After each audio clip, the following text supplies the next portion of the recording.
Hello, everyone, and welcome back to this week's episode of the Her Power Podcast, a space created to educate, empower, and elevate young women in every role and season of life. My name is Sydney Ward, Miss Fall Fest Volunteer 2026, and I am also the founder of the Rise and Reclaim Project, which is an initiative I started dedicated to helping young women build their confidence, understand their self-worth, and recognize the power that they already carry within. Each episode, we're going to be sitting down with a variety of athletes, title holders, community leaders, and change makers in our community to have conversations about self-worth, empowerment, and confidence, and what it looks like in each of their unique roles. Here, we believe that when women rise, they don't just grow, but they reclaim who they were always meant to be. So let's go ahead and get into this week's episode. Savannah Miller is an American native living in London, and she is an 18-time world champion in the sport of baton twirling. She started twirling at the age of 3 when her mom took her to a local dance class at Heidi's Dance Center in Kansas City, Missouri. Savannah went on to win her first world championships at the age of 9 for Team USA, which sparked her love of competing internationally. Throughout her career, she won countless national championship titles in MBTA and USTA and went on to become the first senior American woman since 1996 to win the gold medal at the WBTF World Championships in 2022. During her time competing, she served at the University of Arkansas as the featured twirler from 2015 to 2019, winning the National Collegiate Championship title for the Razorbacks, while also earning a degree in broadcasting journalism. Following her retirement in 2022, Savannah went on to become the USTA National Collegiate Championship competition director and IBTF head of marketing, while also continuing her well-established coaching and choreography career. In 2025, she was elected to serve on the IBTF Executive Board of Athletes as a representative and plans to continue her coaching career internationally in the years to come. Please give a warm welcome to our guest today, Miss Savannah Miller. Well, thank you so much for having me. Yes. I didn't think you were going to read the whole introduction. That was a big spiel. I had to give you your flowers. I got to give you your moment. I love it. So for those of you who don't know, I myself was also a competitive twirler for 19 years of my life. So I actually grew up watching Savannah. She was a little bit older than me, and she was one of my biggest role models actually growing up competing. She was always one of those twirlers I looked at the big competitions to watch. So with that being said, I'm really honored to have you on today. Oh, well, thank you. That's so sweet of you. I remember you when you were a little baby. So to me, you will always be that small little twirler from Canada. Yeah, my mom has got to be like one of the biggest Savannah Miller fans, I think, on earth. Like every competition we went to, she was like, oh, Savannah's doing her freestyle here. We have to watch. She's like, Cindy, you have to watch her performance. I was like, okay. I love her. Oh my gosh. That's so funny. She's everyone's hype girl. Okay, so for all the listeners who may be new to baton twirling or don't know much about it, tell us a little bit about who Savannah is, both with and without the baton. Yeah, so kind of as you said, I started twirling at a very, very young age. Kind of different than most baton twirlers, though my parents knew nothing about baton twirling. It was by sheer luck that I ended up in the sport. Like you said, my mom took me to a dance center in Kansas City, Missouri, which is where I'm from. And she just wanted to put me into like the little toddler dance class. So she could have taken me anywhere, but I had a sister, like my brother's friend, his younger sister, a dance school at this specific one. And so my mom was like, well, I'll take her there. Like, it'll be fun. It'll be something for her to do. And so little did they know that Sin was a baton twirler back at a team called the Kansas City Kings, which played in Kansas City, and she used to perform there. So she tried to keep the sport alive baton to all the little toddlers and like the beginner dance class. And then I don't remember doing this, but apparently I loved the baton so much that I like threw myself like in the lobby, kicked my kid shoes off. Like I wanted to take the baton home so bad. And so then after that, Heidi was like, I think Savannah needs to come back for baton class. So that was kind of like where it all started. And then I was fortunate enough to be with Heidi for 9 years of my career. She took me to 2 world championships. And then I started gaining more coaches just to kind of broaden my horizons, both from an MBTA perspective and a USTA perspective, which I'm sure you'll explain. Like we have 2 organizations in twirling, and there's very different rules in each one. But most of the best twirlers in the world twirl in both. And so I was really grateful to have family support and just people who pushed me all the way from the time I was 3 until I retired when I was 25. So it was a long career, got to do such incredible things, got to travel the world, and it genuinely has made me who I am today. So yeah, so a little bit about twirling. That's like all the material things like world championships, traveling, all the things. But then yeah, without a baton, I don't know where I would be without Baton because Baton led me to my university. So I twirled at the University of Arkansas, where I was on a scholarship there for 4.5 seasons, and then earned my not yet, my undergrad degree in broadcast journalism, and graduated right at the start of COVID. So that was a really hard time to kind of figure out and like navigate what would the next step would look like. So I actually took a 2-year retirement from twirling in that time frame. So I didn't twirl in 2019. I didn't twirl in 2020, obviously, and then decided to kind of have a comeback, I guess you could say, in 2021, and then completely put my life on hold from 2019 to 2022. I wasn't doing anything but twirling. And so that was kind of the first time that I was able to really like lock into my career. And so, yeah, I went on to win the world championships in 2022 and then officially retired. I feel like kind of a little bit like Alyssa Liu, like had a little retirement, decided to come back. Like, but yeah, so did that. And then it kind of led me into how I'm in London today. So I started a corporate job as one does when they retire from their sport. It's pretty typical for an American athlete to do that. Learned a lot in corporate communications and then decided, you know what, like I want to go explore the world. I want to get my master's degree. So I completely shifted gears and I started to pursue my master's at the Vogue College of Fashion in London.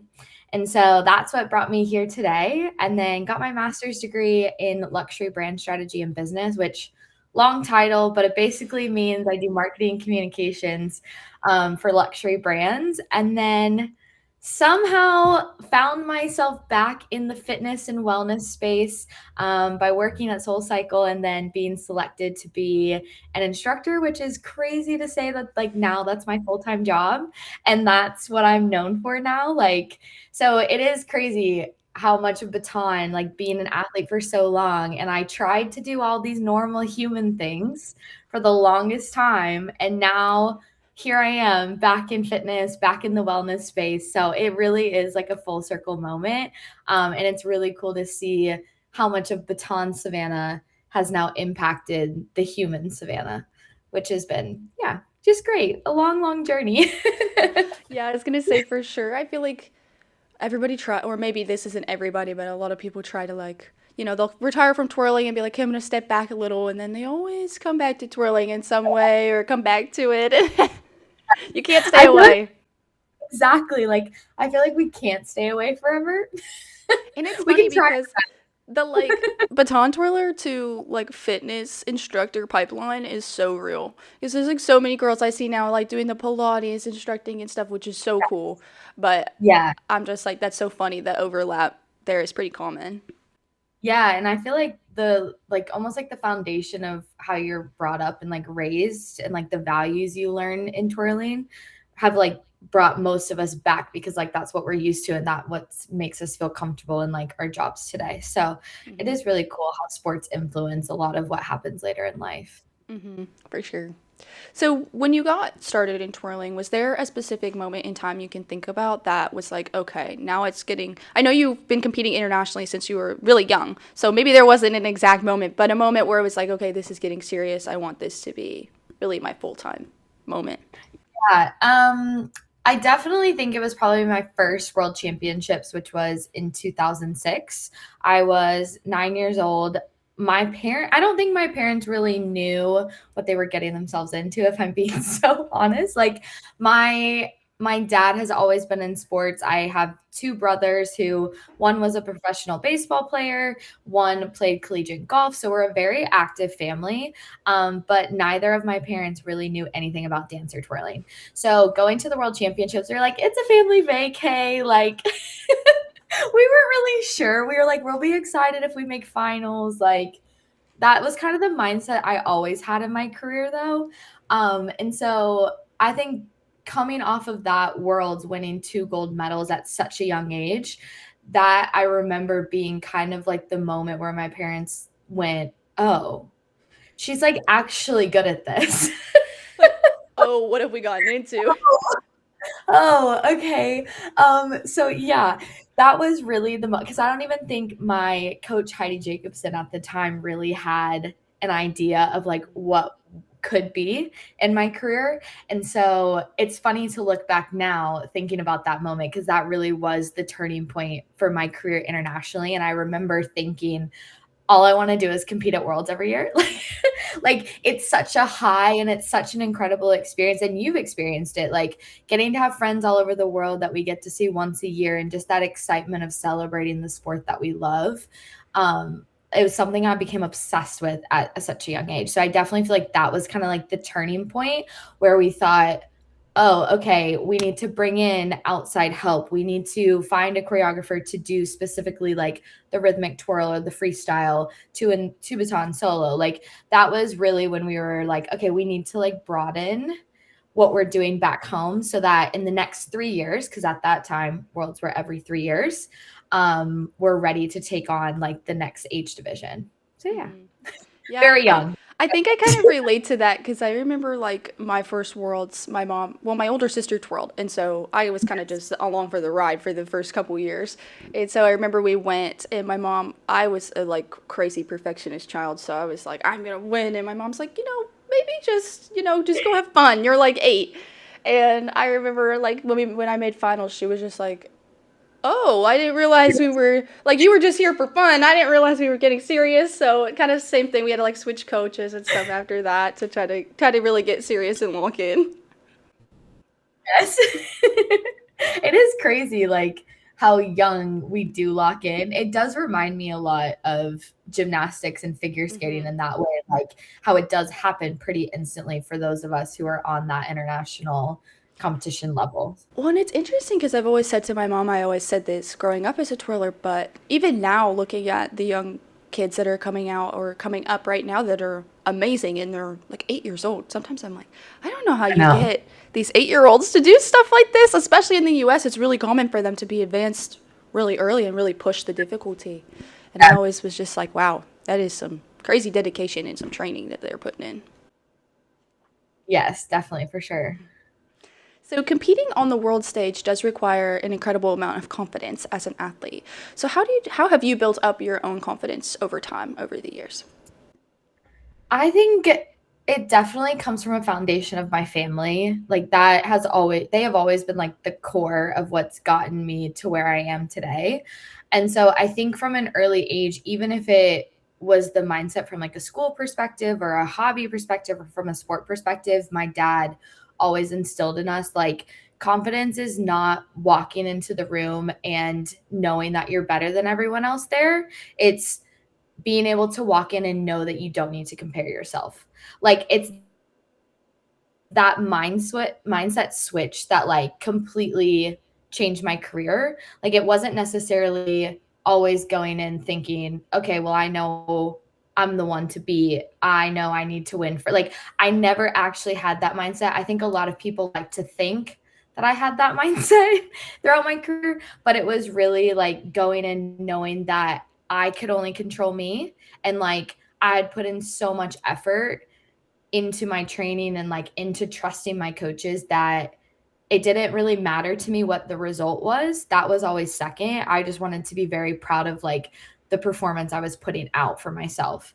And so I think for me, it was really my parents instilling that in me in such a young age. Like something like most people don't know is that every time I go out before I would take the floor, my mom would say, even until I was 25, she'd be like, just go have fun. Like that's what we're here for. Like, we're not here to win a medal. We're not here to win a trophy. Like, we do this because you love it. And so I think for me, that was what was always driving my career and my confidence was like, I genuinely was having the time of my life. And so I think that has like now led me to have this confidence as a woman in a different industry and be able to give that to the next generation of athletes, that it's not always about that material thing. it's more about knowing who you are and trusting that that will be enough. Mm-hmm. Yeah. That's really amazing that you have. It's always, of course, better to have that support system there because it really makes a difference in the pressure you feel and going into a competition, knowing that you have people that are going to support you no matter what the outcome. It's definitely Yeah. amazing. Yeah, definitely. And I'm so like, even like, I'm sure you experience with your mom and your sister, like, there is genuinely nothing like having that, like knowing when you come off the floor, you're still going to have your family, even if you drop 10 times, like costume fell apart, like all the things could go wrong. And you're like, it's going to be fine. Like, we're going to touch some grass, as my friends like to say, like, we're going to come back to earth and it's going to be okay. So yeah, I'm just so grateful that like even to this day they support even my wildest dreams because I'm definitely the big dreamer in the family. So Yeah, my mom growing up used to tell our team, which this is something that's always stuck with me throughout my competitive twirling career, but she always used to tell us, for starters, that it is just baton twirling at the end of the day. But she also used to be, when we would have the pressure of, say, a world championship or a national championship, she would say, well, you know what? At the end of the day, after your worlds, you're going to come home on Monday and you're still going to have to go to school. You still have to do the dishes. You still have to clean your room for your mom. You're still exactly who you are, whether you came home on Monday with a gold medal or with nothing. And that has always exactly. stuck with me that we are still people outside of twirling, and we forget that sometimes when we're so wrapped up in it. Yeah, exactly. Completely agree. We're on the same page. And so, being one of the top athletes in our sport for most of your life from a very young age, did you feel the pressure growing up to always perform at that level or to always keep titles? How do you kind of manage those pressures and those nerves? Yes and no. I think that's something that happens as you get older. Like there's natural progression of understanding what nerves are, what it feels like. I think as as a young Sav, I didn't actually know what was happening half the time. Like my mom would be like, "All right, Sav, you're gonna go do your solo now," and I'd be like, "Okay." Like so, it I'm was just here. very yeah. I'm like, I'm here. I'm gonna put the costume on. It's fine. I think it was really around like those early teen years where I finally started to realize like, oh, oh wait, I'm like actually good at this. And like I actually now feel the pressure of, like always winning Grand National Solo at MBT Nationals or, going to Worlds from an MBTA perspective and that every 3 year reminder of you're coming in as the former world champion. Yeah, I think definitely when I got older, that was something I had to really navigate. And I think a lot of that, I put most of my nerves into my training. Like sometimes people will say, like I used to say before walking out on the floor, if I like, I've done this a million times. Like, so if I can do it that a million times, I can do it now. And so I think for me, it was always training like I was performing. And I think that's how I was able to really harness like my nerves was that, I've literally done this a million times. Now there just happens to be 5 people watching me. So I think it all came back to how I trained. And like, I remember vividly in my trainings, closing my eyes if I was doing 10 solos, before every solo, I would imagine being at the world championships. I would like place myself there mentally, and then I would feel those nerves in training so that by the time I got to worlds, it was just to have fun and enjoy. And I think another thing too is I'm quite silly on competition days. So which I'm sure drove my coaches insane, but I needed to like be a social butterfly. So like my mother would be like, Savannah, go warm up. I'm like, I can't. Like I'm talking. I'm like, what Like, like I'm busy. I'm busy. Like, come on. So I think having that like fun spirited personality and being able to know when it's the right time to lock in and like put my headphones in and really do this for me because I am there for a job, but then also have that other side of like I can go have fun, I can go have ice cream, I can go do all the things that I want to do and not be so serious about it. So I think it's like a really big balance of, training with nerves and then having that attitude on competition day. And again, it started at such a young age for me that by the time I got to being 25 at the world championships, knowing that the world was expecting me to win, that was the only thing. Like my muscle memory of that growing up Yeah. was the only thing that got me through. Yeah, I always tell the athletes that I train or coach to just trust your training, because at the end of the day, it's not your performance on that day that is winning the medal or the title. It's the months or the year that you've put in and of training that makes the difference. Yeah, exactly. That's good. I always say trust your training too. Love that for us. Look at us. So, was there ever a moment throughout your career where you actually did struggle with self doubt or maybe didn't believe in yourself or what you could do? And how did you overcome that? Definitely, most definitely. I think there sometimes is like this image that Sav always had it together in my career. And I think one of the biggest times I felt self-doubt was when I came from my 2-year retirement and then I was stepping back into competition in 2021, and these youngsters like Lainey Puhala, like Ali Dude, like they were at the top of their game. And so I knew if I was going to come back, I had to be better than any version that anyone had ever seen of me before. And so genuinely, we decided, like as a coaching staff and with me, we decided to do solo one baton and artistic twirl that year. And it was only a nationals year. So it was more about, trying things that no one had done before, doing things that I always said no to, and finally being like, yep, let's do it. Let's learn the monster series. Like, I'm not going to say no. And I think I had no idea what to expect. Like, I had obviously gone against them a couple of times in the season, but nothing like kind of the impact and the pressure that you feel at a national championships, especially because our national finals, you go out by yourself and you don't really know how the spaghetti is going to land on the wall, as my mom likes to say. So I remember going into the artistic final and being like, you know what, let's just like go for a 9. Like, that's the goal. Let's not worry about if we win or not. Like, I have won the Dance World Cup. I have won the solo. Like, I have done the title part of it. Let's focus so much on 2022 that this is literally just another routine.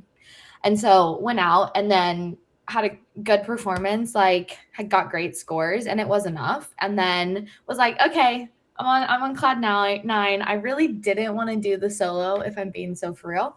So barely warmed up, like was like, eh. So I'm like back there just bopping around as I normally do. And I'm like, oh, I have to do a solo. I'm too old for this. And kid you not, like the fact that that was my mentality. And I remember posing and then blacking out after that and then getting 10. Like, I feel like people thought at the time, oh, she's going for 10s. Like, that is the goal. No, I was like trying to get like a 9.2. Like, She's like, I I'm was just like, trying to get through this routine. I'm like, can I just get to the end? And so I think genuinely that going in with self-doubt and then coming out in the way that I did was just like a testament to the mentality that I've always had as a kid, was like having fun and like taking people didn't expect. And it finally paid off in a way that was so unexpected. And so I would say there's always self-doubt. You're getting older, and like I felt it again because, I'd been the silver medalist for the WTF for 3 years. So it was like, okay, this is either it or this is not. Like, we are retiring either way. And so you never really know what to expect when you haven't been on international competition for 4 years.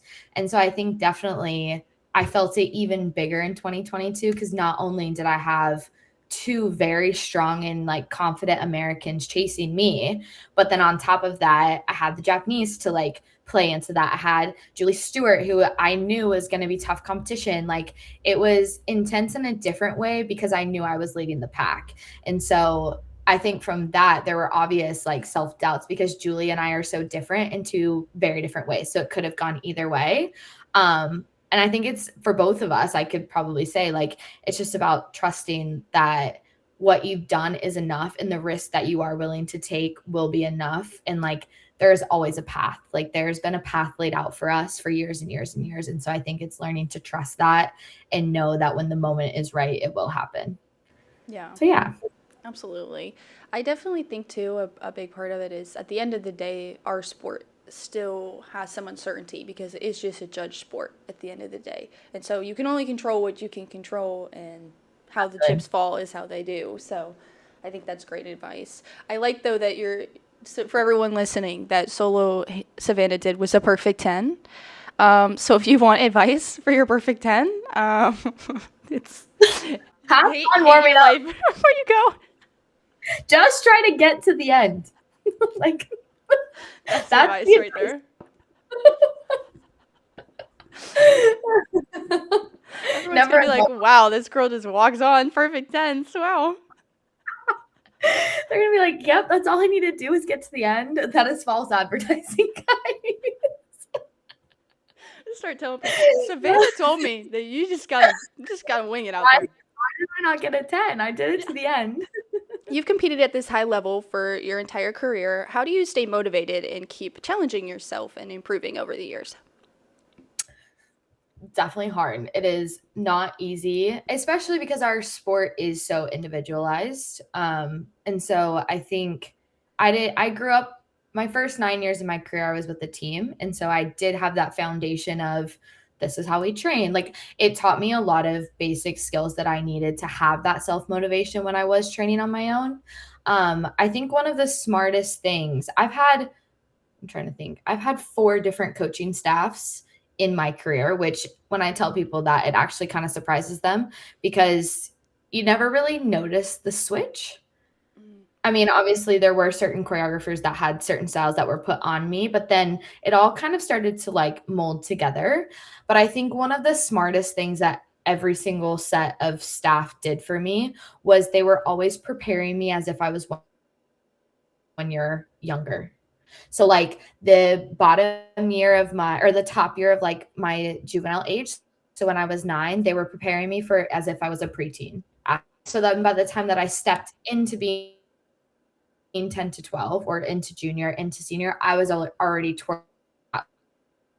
And so I think from that perspective, mentally knowing that from a young age, like that they were pushing me always that last year to be, that was something that carried me to want to always take on more risk as a twirler. Like there were some instances that I would say no to some things because I just like, I self-doubted like my, and I wasn't quite confident in the hard monster series or crazy, but there were other things like the classic like Savannah Miller catch on back in the split moment, and like there were little things like that that I would be open to trying and like would want to take a risk.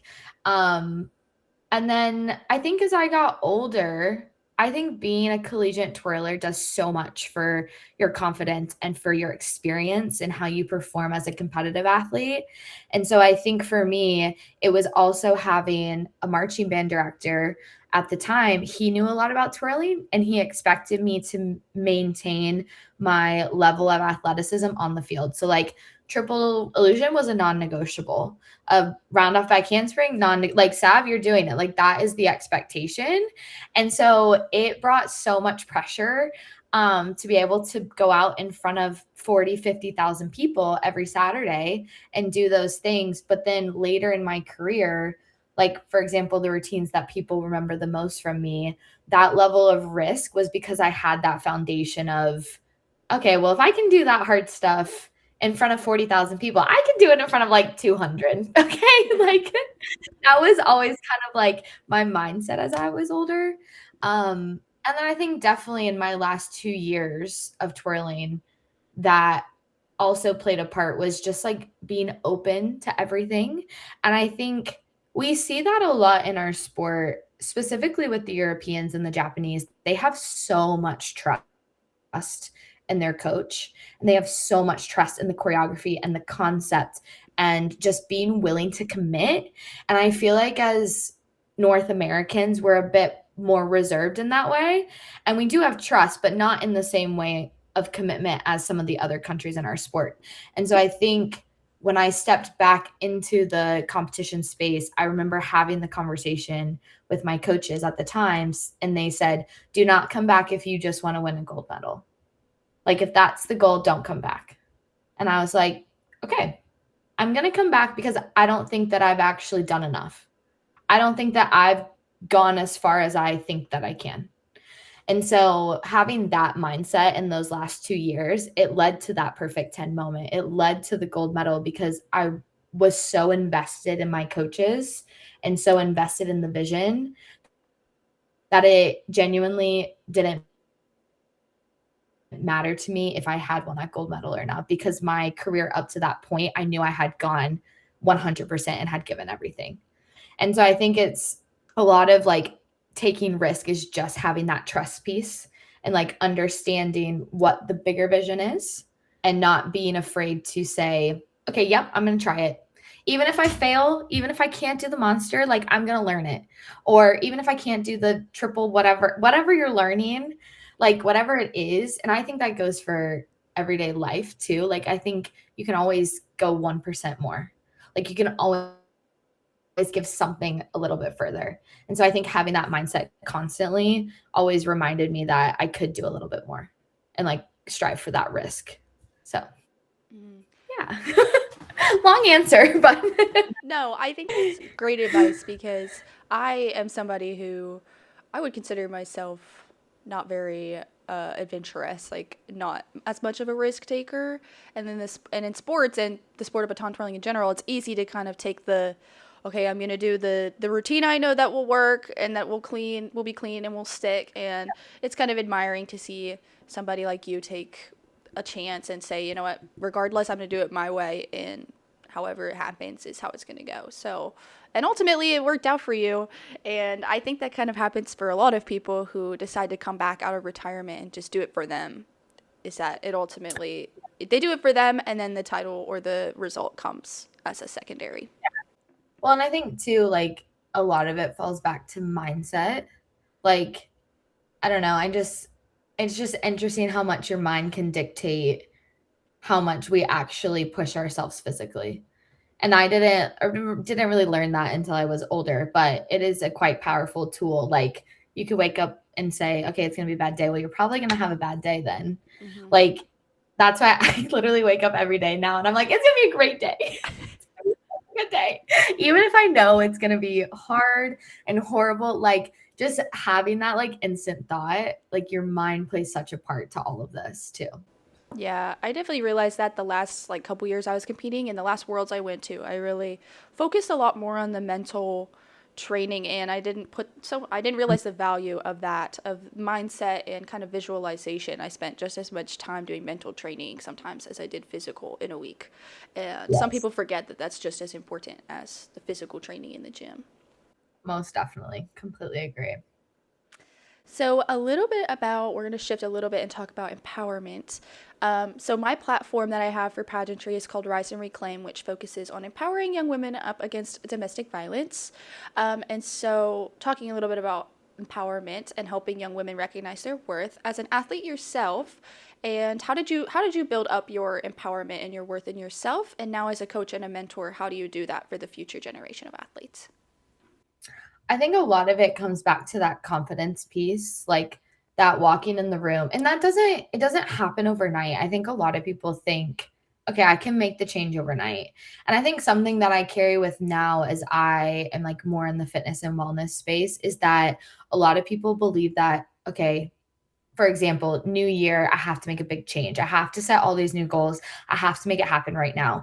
And the same thing for like an athlete or someone who's in pageants or whatever you're going through to like either get to a big goal or to see some type of big change. I feel like society loves to tell us we have to do it overnight. It's going to happen. Done. Check it off the list. When in actual reality, it's showing up 1% better than who you were the day before. And it's those small goals along the way that actually help you make the change. So coming back to like confidence, it could be like looking at yourself in the mirror and having a smile, like actually like we in the mirror and like actually smile at ourselves. And that is such a huge piece of what I teach in my classes now. as a fitness instructor, like I actually tell my class, I'm like, look in the mirror, make awkward eye contact with someone in the room that you don't know and smile at them. Like my dad would always say, it's not about walking in and knowing you are better than everyone else. It is walking in knowing you don't have to compare yourself. That's what confidence is. I think that mindset, it didn't happen overnight, but it happened with practicing it every single day. And like knowing when I walked into a classroom at school, I may not have been the best reader or the best or whatever, or I might have been terrible at volleyball and PE. Like whatever it is, it I know that I don't need to compare myself to anyone else because what I am good at is what I'm going to be proud of, and like the areas I can improve, I have the courage to acknowledge that they exist, and then I have the willingness to be able to start making small changes to be better at those areas. So I think I wish I had like a magic recipe for like being confident and feeling empowered, and like even those of us who do have that every single day now, it is a roller coaster. Like there are some days you wake up and even as a female, like your body just doesn't feel good. And that's like common fact. It's like nothing other than you just don't feel great. And so I think finding the good in the bad feelings is also really hard to do. And so it's like constantly practicing that concept of, okay, what's one thing that went well today? What's my high? What's my low? Like having those conversations, being able to write them down. Those are all little practices that I love to do every day, or even like chatting about them with friends over a coffee or a drink, whatever it is. It's just being open to having those conversations and then being willing to like work on them every single day until you reach whatever that big goal is. Mm-hmm. Yeah, I something I learned through pageantry in the last couple years is that comparison really is the thief of joy, and that there's Mhm. no point in sitting there and comparing your social media or your looks or your abilities to somebody else, because each person brings something unique to the table, and that's what makes them who they are. And so sitting there and trying to be this or trying to be that and fit and mold, it'll never be enough. So there's no Yeah, point in kind of wasting time there. I definitely agree. And I also think like as someone who like coming out of my master's program recently, I went through applying to like 300, 400 jobs, and like having that feeling of rejection. My mom would always say, Savannah, rejection is redirection. Like Mm-hmm. that job was not meant for you. Like you are meant for something great. And so I think it's just learning to live that and not just have it go in one ear and out the other, like to actually absorb what people are telling you if they have good advice for you. Yeah. Um, so that's another piece of like the many puzzles that come into confidence and empowerment. Yeah, I'm a big believer in everything happens for a reason. So I think that sometimes, like you said, rejection is redirection. Or if you get something doesn't go the way you wanted, it might be because that timing wasn't right for you or that opportunity wasn't right for you in this season of life. And so I think everything has its purpose. Okay. As you've transitioned and evolved from an athlete to more of a coach or mentor, what do you think it means to be a strong leader in the sport of baton twirling? I definitely think there's a lot of layers to being a strong leader. I think we're in a time in our sport where there is a lot of friction still between federations, between organizations, between rules. There's just like so much history, and both sides are beautiful, and like you can come from both sides and celebrate both sides. But I think definitely being able to listen and like actively listen, that's something that I really feel is very important in the time we are in right now, to actively listen, like not with the intention to respond, but with the intention to understand. And that's something that I've really learned being over the athletes commission, is having this committee of 30 to 40 different athletes who come from all different types of backgrounds, all different types of like experiences, whether it's twirling, life, economic backgrounds, whatever it is, they're all coming from these different perspectives. And so being able to understand, okay, I want to hear from every single person, and I want to make sure every single person feels seen in some way, shape, or form, and then coming together as one to make a decision that is not necessarily, it's not going to be the right decision for everyone, but a decision that benefits as many people as possible. And so I think having that quality and being able to connect with athletes and different leaders from both organizations globally has been something that's really forced me to be a strong leader and to be someone that people feel comfortable going to. That's another big one is I will never say no to anyone coming to talk to me. Like I'm everyone's biggest cheerleader.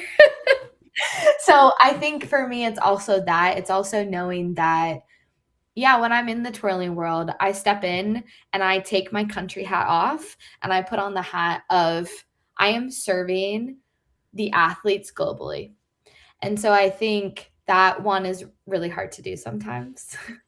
But also at the same time, that quality in itself, being able to juggle multiple things and listen to people and come up with creative solutions that are not only going to benefit the business, but help and just understand and make beneficial decisions, that in itself also leads to a strong leader. And I think having compassion, like genuine human skills, like being a good human, also makes a strong leader.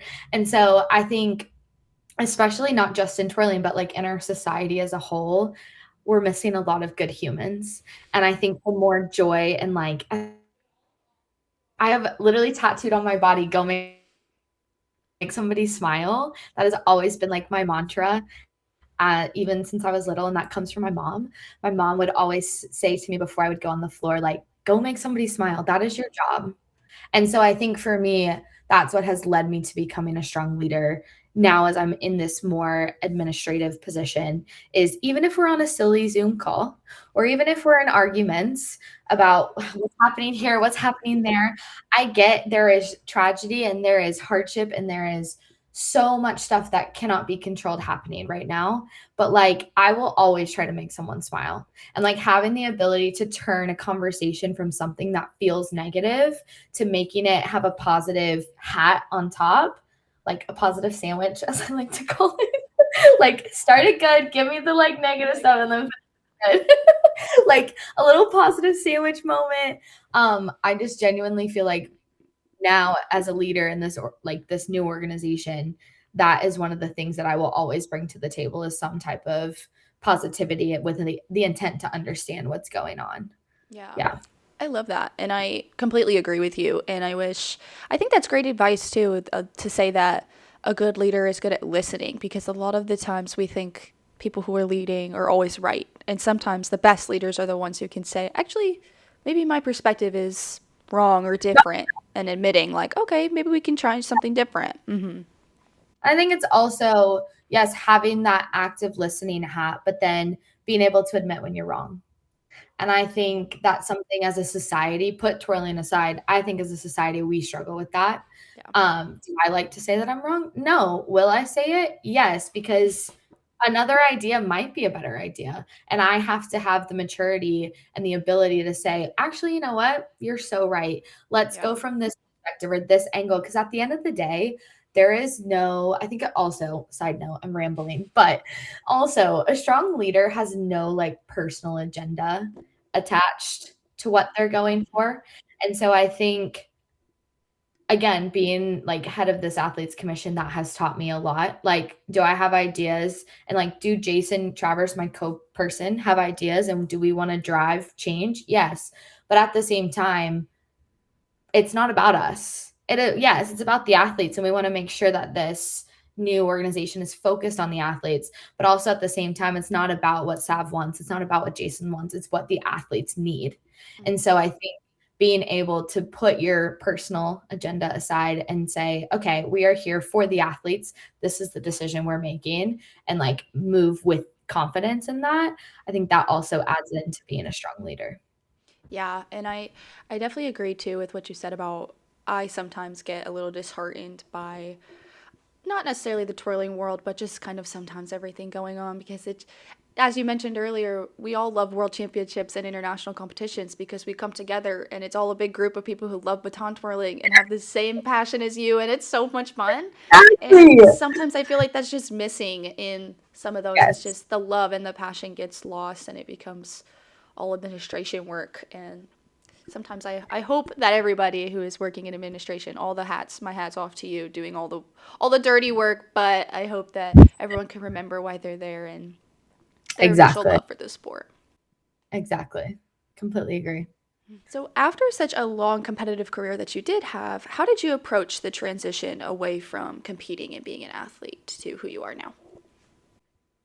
It was a hard transition, I'm not gonna lie. And I think it's important if someone is listening to this and you are kind of in that space or like heading into that space, it is so important to know you are not alone in what you're going through. Like not even from a twirling perspective, but from like a general athlete perspective, baseball players go through it, golfers go through it. Like so many people go through this because when you make your sport your life, you basically are in a relationship with that sport. Like that's I was married to baton twirling. Like that's how you have to think of it because it's like you are breaking up with someone. You are like divorcing something that you were raised to do.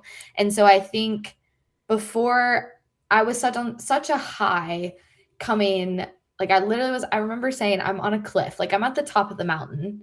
I can't go any higher and then I even had like 6 months where I traveled the world. Like I just had like a girly moment, like just was living my best life.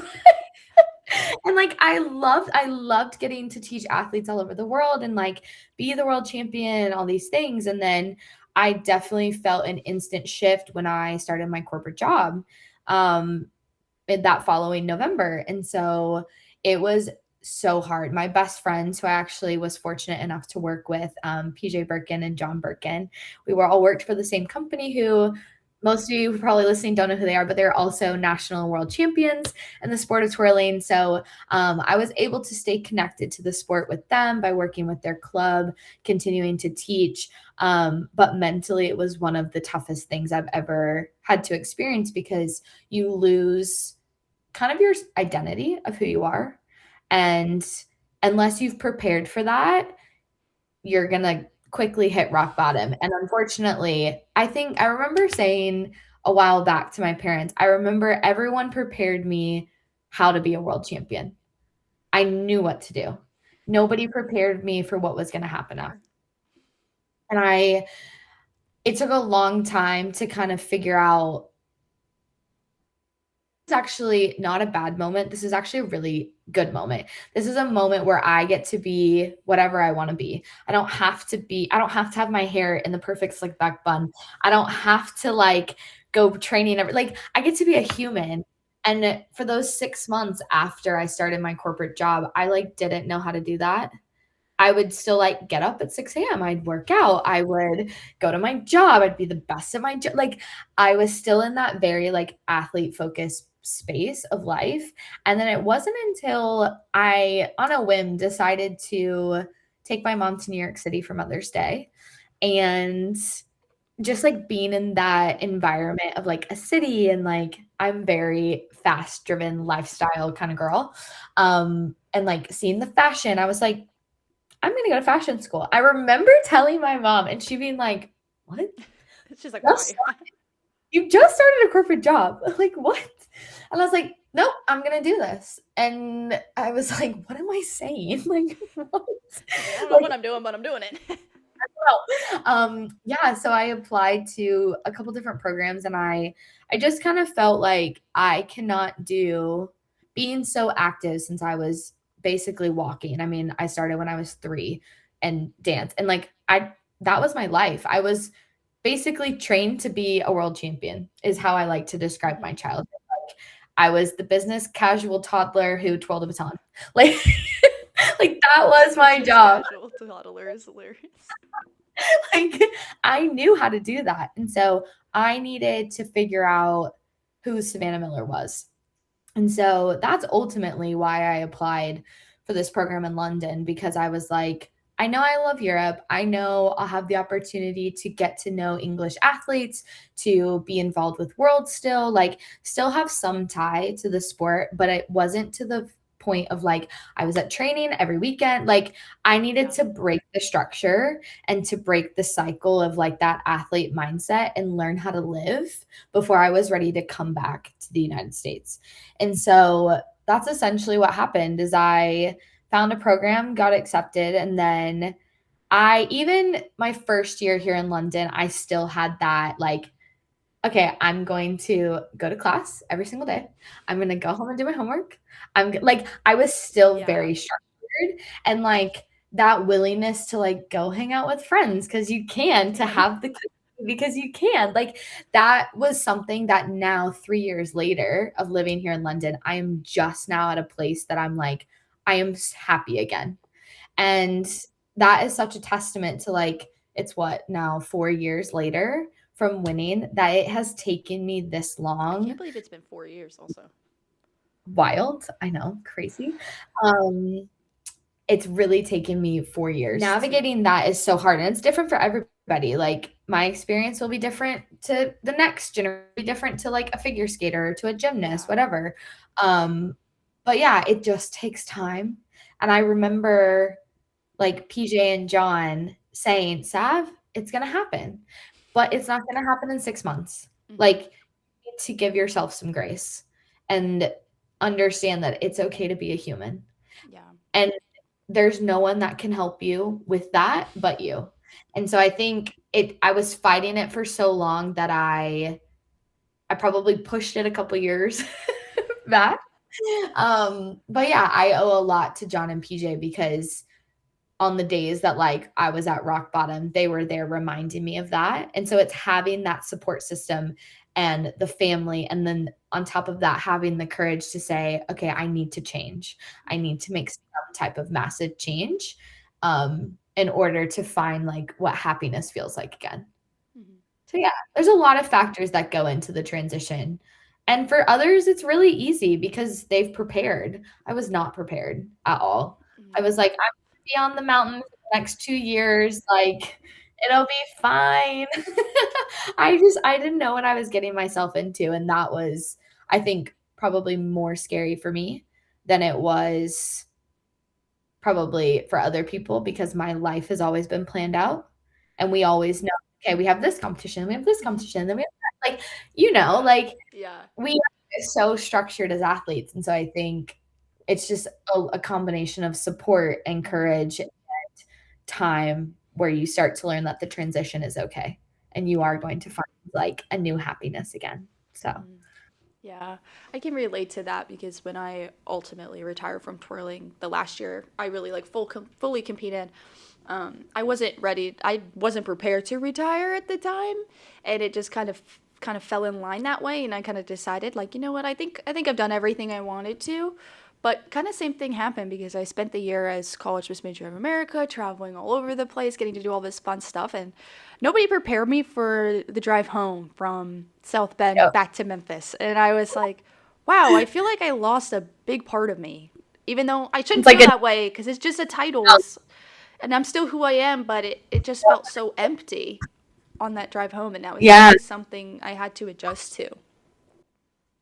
Yeah, and it genuinely is like a break. Like I feel like that's the best way to describe it is like a breakup. Like it's where you're like a best friend who was always there. And yeah, it's still there, but it's like you probably shouldn't communicate with it. Yeah. It's finding a way to still, because I don't know if you could relate, but like sometimes I don't know, like I love the sport of baton twirling, but like my time competing is over. I don't want to compete anymore, but I want to still be involved, and it's finding a way to still stay active and stay involved without competing. Without you want that same feeling. Mm-hmm. Exactly. And that in itself is also hard to like navigate. And I'm sure other athletes or people with passions like we have feel the same way. It's hard not to be all in. So it's like dipping your toe in. Like how much is too much? That's where I feel like there's like that balance. That's how I am too. I'm like, I don't want to be doing too much here. I can just stay separate still. Am I going for? Now I feel like I'm like back in. Yeah. But those 4 years of being off, like I flirted with it a little bit. Like how much can I actually give before I'm all the way back in? Yeah, it'll happen over time, and like you evolve and you grow and it shifts and changes, but that's life. So I think it's just to accept that. Yeah, it's definitely something that not enough people talk about, I feel like, but it's incredibly common because I remember after I retired, I was like looking up online, which is kind of embarrassing now, but I was like looking up online, like how do elite athletes, like competitive twirlers, like how do they transition out of your life is your sport, and it's like, what do you do now? What do I do with all this time? And I this know. I've educate. honestly thought about, I'm like, I should like start posting on TikTok about it because I Seriously. get so many questions in my Instagram from people who I've never even met. And they'll just be like, how do I do that? How do I do this? And like, I'll send back novels of like, I'm like, go to yoga, go on, like, Go to my soul cycle class. yeah, if you're in a soul cycle, you need a soul cycle class. I literally said that. April Gable, who's also a twirler, for those that don't know, she sent me a message and I was like, if you are close to a soul cycle, you go to a soul cycle. Well, that's like how I am now. Like, I have a HotWorks membership, and HotWorks is now my twirling. I go literally every day. I'm like locked in at the training. I'm like, why am I taking it that serious? It's hot Pilates. Yes. Yes, that is me with running. I'm like, why did I think a marathon was a good idea? But here we are. So, speaking of the positive things that come from doing things outside of twirling, you've explored a lot of passions like fashion, fitness, entrepreneurship. Why do you think it's important for athletes to develop interests beyond their sport? I know it's kind of tied to what we just said, but also, which of those side quests or hobbies is your favorite endeavor that you've done? Ooh. Well, I always think it's smart. I think something again, coming back to my parents instilled in me is that no matter how much I want to twirl or be involved in another hobby, school always had to come first. Like I was not allowed to practice until my homework was done. That was a very big rule in our family. So I think having those passions and like that foundation of like school and my father was an entrepreneur his whole life, still is to this day. I think that was always in my blood a little bit, that entrepreneur spirit. And so I think that led me to like university, like having a passion in broadcast journalism and always knowing. I think that also led me to be a bit more humble in twirling because I had a life outside of Baton. And yeah, it wasn't a huge social life, but it gave me something to put my energy in when I wasn't twirling. Um, but yeah, I think it's always important to have some type of hobby, especially like if you're an athlete or someone who's getting ready to go to university, like those universities are looking for people who you might not have the best grades, but if like you have a very well-rounded package, like you need to have focus in academics, but being able to like have these different extracurriculars, I think is so impressive. And so, yeah, I think from a young age, like having brothers who also were very involved in extracurriculars, that always inspired me to also be involved. And I'm a little competitive with them. So I always had to be doing the most for some reason.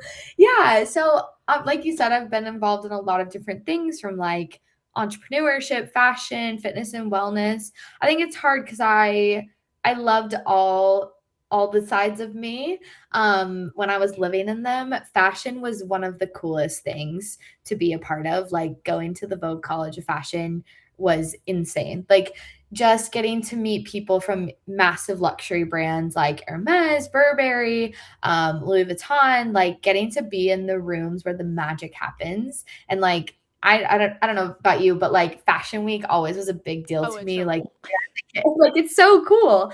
And so being able to like tap into that side of me was really fun to like have that new passion. And then on top of that, being able to bring twirling to the Vogue College and like getting to talk to the editor in chief of Condé Nast and like all these different massive conglomerates about twirling was so cool. So I love being able to like have the extracurriculars, but somehow like mesh them all together. Like it's kind of like when your different friend groups are all hanging out and you're like, oh my God, the glue is coming together. Like it's it's like magic happens.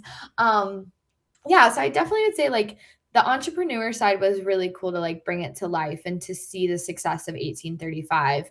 And it's definitely something like I'm gonna keep pursuing. It was kind of more of like a small project that I had at the moment. And like the fashion was so fun. But I think right now where I feel the most at peace and like the happiest is in the fitness and wellness industry because I never thought that I could do this for a living. Like I always say in class, like I tell them, I'm like, I'm so grateful that like you all choose to be here because being able to take something, I mean, I've been coaching since I was 13. So to be able to take something that I always thought was like a little side hustle, like teaching lessons, like doing a little choreography. Like I've done it my whole life, but I never thought I could actually do it as a job. And so having the opportunity now to do it and like inspire people who they're literally just coming to work out. Like there is no other agenda. Whereas when I coach and choreograph and twirling, it's a such a different mindset. Yes, there are similarities, but it's fun to see like my more fun coach come out in this fitness space and getting to help people like on their wellness journey, not because they're trying to be the world champion, not because they're trying to win a medal or anything like that. Like it's just fun to be a part of a community that genuinely cares about human beings. And so I think right now that's probably like what I'm most proud of and like most excited to keep pursuing within Soul Cycle, because it's just such an exciting space to be in. And the joy, like the secondhand joy that you get, I never feel like I'm at work. And because I love my job. Like I go to work and I'm just having fun. Like I get to be a little DJ, make my playlist. Like then I go and like meet up like my two best friends, like work at Soul Set. Like it's literally the most fun that you could have doing anything. And so I think for me, that would honestly probably be like the one that I'm most proud of and like most excited to keep pursuing. Yeah, I love that. Always love when you can turn your passion into a career and do that for the rest of your life. And I always think it's amazing how many, lots of competitive athletes and baton twirlers especially, they do so much. Like I find out that they're involved in a million things. I'm like, only twirlers would put themselves in 12 organizations on top of their training. I know. They manage to do it. Like we are really good at multitasking. Like we need to Yes. be. People always ask me, like, I can't think this was recently. I did like a pageant interview and they were like, "How do you handle time management?" I'm like, "Oh, girl, Let me tell you. you were not here when I was in high school because I don't even know how I was doing what I was doing." I'm like, now I'm way less busy than I used to be, I'm like, to be honest. how did I sleep? That's what I want to. Was I sleeping? I'm like doing my homework at 11:30 after practice. I know, but how did I have that much energy? Because now as almost 30 years old, I'm like, oh my God, I have no energy. You're like, I have one task to do today. That's funny Takes because every my growing up, my mom actually, which I'm sure you can relate to this too. It's funny that you said your family, like they made you do your homework before you could practice, because my mom, there was a lot of times when I was younger, I was really serious for some reason as like a little athlete. And my mom used to make me stay home from practice. Like there would be some days she's like, "Oh, you're not coming to the gym today." And I was like, "What? Why?" And she's like, "You're going to spend your afternoon with your brothers and your dad, and you're going to go to the movies, and you're going to not come to the gym." And I was just like, "I love want to that. go." But I think it was I really good to keep like a healthy separation so I didn't ultimately get burnt out and had other hobbies. Yes. Yeah. I think too, like, and I'm sure you, like you said, spending time with your siblings and stuff. Like, I had to go to every baseball game. I had to go to, I definitely didn't go to the golf tournaments because Golf. golf, it takes a special human to play golf. Like, pop off to them because I don't have the patience for that. But yeah, I would go to like the hockey practices. My brothers were in dance. Like my mom would put my older brother in ballet and gymnastics and in hip hop. Like I remember them being involved. And so I think, having that also like level of support and like separation also really brings you back to like, oh, there's life. There's Yeah. grass on the other. Like you just become such a more well-rounded human outside of like put baton aside. You just like learn so much about values. I think Yeah. being involved in so many different things and having that separation. Yeah, for sure. And for anyone who doesn't have a brother, they keep you humbled.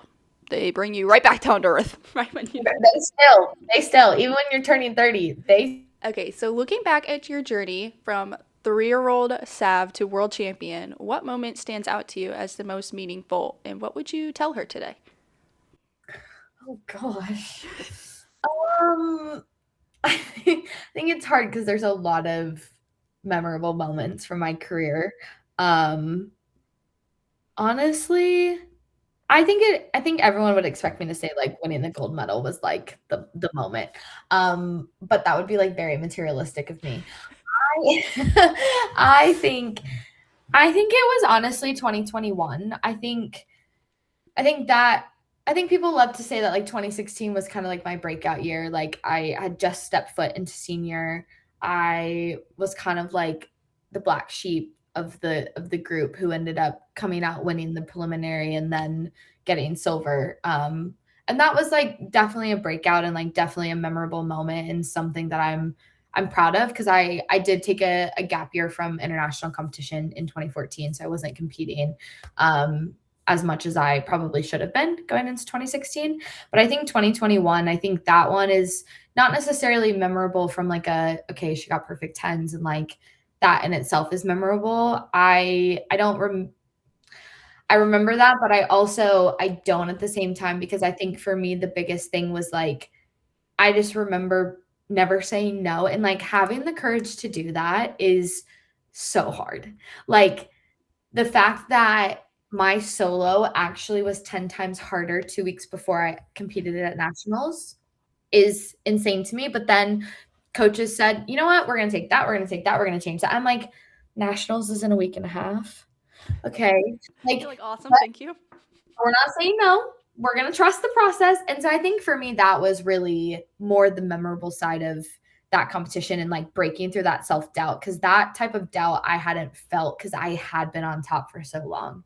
And yes, there were obvious times when like competitors like Lexi Duda, like some Japanese we would go back and forth on a few things. And like I always had competition, like even having to go against like Chris Wimberly and Jennifer Mark, like I've gone against the big dogs and like obviously have learned a lot in those experiences. But then there was a period where it was consistently me. And so I think going into retirement, then coming back and experiencing a doubt that made me nervous. I've never felt nerves like that. And so being able to push through that from like a mental perspective as an athlete is something I'll remember way beyond getting perfect tens or any type of award in my career. Yeah. I was literally doing a judges. I'm like training to be a judge right now. And so one of our I love that. videos last week, it was two baton. We were doing 2 and 3 baton. In our video was your 2 baton from Worlds in 2015. And A, so good, but B, literally the girl who was running the webinars, she goes, literally only Savannah Miller would put a travel move in her 2 baton and make it happen and catch it on the back in the split. I'm like, you know what? We can all just go home. Oh, We'll there are leave. so many things that I forget about. This is so bad, but so funny. I was watching something the other day. I was like, sometimes when I'm running, I get bored and I watch twirling videos because I'm Oh, I just a do that all girl. the time. Okay? Like I'm just a girl. Just like And down I'll a just be like, rabbit hole. yeah, I'm like in a rabbit hole. Kid you not, like this isn't even a lie. I think it like you know how like YouTube automatically plays. So I'm like running my little like 10-mile run and this girl comes on the screen and she starts doing solo. And I'm like, "Oh my god, she's good." Like, yeah, it was me. In 2021. She said, she's really good. I like had no recollection of being her. It was like imposter. Like I was like, yes. I literally was voice noted Like, my yes, friends girl. and I was like, and then you're like, wait, not I'm me not recognizing myself. Like, wait, I'm actually her. Yeah. And that happens to me like quite often.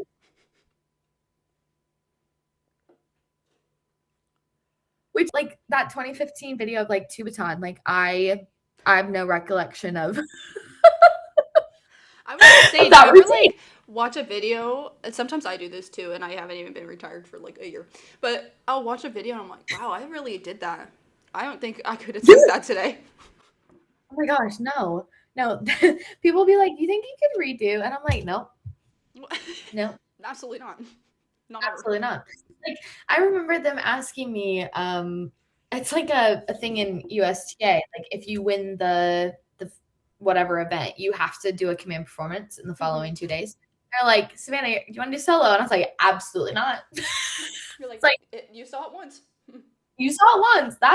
That's all we're doing. So yeah, I like think back to things and I'm like, wow, I was like so cool. Like, and like I said to one of my guy friends the other day, because he was talking about like we were actually having a conversation about like confidence and that kind of stuff. And he just was like, you as like a young twirler, because he's a brother of some twirlers and we're like really good friends. And he was like, you were like so the it girl. Like, how do you not feel like that today? Like, do you just walk around like with your girl. being like, yep, I'm spent, and I'm like, I'm still no. No. I like look back and I'm like, wow, I had like so much like gumption and like courage and like did not care about anything other than doing my solo. Like that was my life. And I'm like, wow, what a life. I know. Yesterday I was practicing for congressional code. Oh, I love that for you. I have to perform, but I was like, oh, I haven't picked up my baton, I fear, since December. But I was like, we're gonna try. And I Right. did 2 illusions, no toss. And I was sore. I came upstairs to my fiance. I was like, I think I need like 3 to 5 business days. Like, I don't think illusions are not for the weak after you've retired. No. Well, and even like when I go to travel and teach in all these places, like a lot of times it's focusing on very technical skills. So it's roles and like baton revolute, like that kind of stuff. When I have to teach a monster section, my obliques, why does it hurt so bad? I used to be able to do rolls for like 5 hours straight. Yeah, like my arms will hurt now after like practicing. I'm like, ooh. I do a couple juggles and I'm like, I am a fitness instructor. Why am I this sore? Last year. What message would you want every young girl or every young twirler listening to this podcast right now to hear about believing in herself and always chasing her dreams? It's a really good question. Trying to think of like a one-word sentence. I think one of the biggest things is like no dream is too big. Like that was always something I feel my parents instilled in me and even into my brothers. Like that's like a family thing is like there's actually no dream that's too big for you if you have the courage and trust to pursue it. And so that would be like the motto, like you actually can do it. And I think on top of that, like having the energy of going out and making somebody smile while you're pursuing something that means something to you. Also, like positivity breeds positivity. So I think if you can lead with that and like step into the world with the mindset of, okay, no one's going to hold me back other than myself. And like, yes, there are economic things that can hold you back. There are other external things that you can't control. But I definitely, like you said earlier, everything happens for a reason. And so having realistic expectations of what's actually capable at the time with the mindset of like, okay, positivity breeds positivity and I'm taking small steps to get there, like it all is going to make the dream happen, whatever it looks like. So I think genuinely, as long as you have like the courage and trust to pursue it, anything is possible. Yeah, 100%. I love that. I definitely am the same way. I definitely just think the sky is the limit. You always think that you have to dream small, but really anything you put your mind to, you can do. Definitely. So for my final question, my platform Rise and Reclaim is built on 3 foundational words, which are educate, elevate, and empower. So which one of those words resonates most with you in this season of life and why? Yes, I definitely think in the season of life I'm in right now, it's to empower, but I think it comes from the role that I'm currently in, being in the fitness and wellness space. That is a part of the job. It is being able to put your own, like there are days that are hard. There are days that, you know, you don't want to show up to work and like I don't want to have to put on a smile, but we do it anyway because that is the job. And like being able to push your own, again, agenda or issues aside and walk into a space where you know that you are someone's favorite 45 minutes of the day. Like having that opportunity, it instantly reminds you like this isn't a job. This is an experience. Like you are giving an experience to other people and you're empowering them to show up 1% better than who they were yesterday. And so I think that that's something every day that I'm constantly working on and constantly evolving is to empower not only the clients that I get to meet, because we have up to 65 people in a room. So I could be working with 65 people at once, or it could be a room of 5 people. It doesn't matter. The experience is going to be the same. And having that mindset of like, it's even something I say in class, go make somebody smile just by being who you are, is how I end every class. And so empowering them to live a life of positivity and to believe I just need to be 1% better to get to my goals, like that in itself, then my job is done. Like, doesn't matter how well you ride the bike, doesn't matter how well you twirl. If you can come out of everything and be such a good human and like make the world a better place, then my job is done. So I think definitely empower. And I think it's something that we're all capable of doing in some way, shape, or form in our lives. I love that. I love your positivity. It's really radiating and you're always so positive. And empowerment is my favorite too, so. Okay. Well, Savannah, thank you so much for joining me today and sharing your incredible journey and your story, hearing about your dedication, your resilience, and how you build the confidence on and off the floor. It was great having you. So thank you for being on our podcast today. Thanks so much for having me. It was a blast. And best of luck with everything in the pageant world and post twirling life and all the things. It's an uphill journey, but it's so sweet at the top. So To all of our listeners, thank you for tuning in to this episode of the Her Power Podcast. I hope that today's conversation reminded you that confidence, leadership, and self-worth aren't just the values, but they're things that you build in everyday life and in every role. A big thank you to Savannah for coming on and sharing her story today and her perspective as both an athlete and a leader. And until next time, remember that your voice matters, your story matters, and your power is already within you.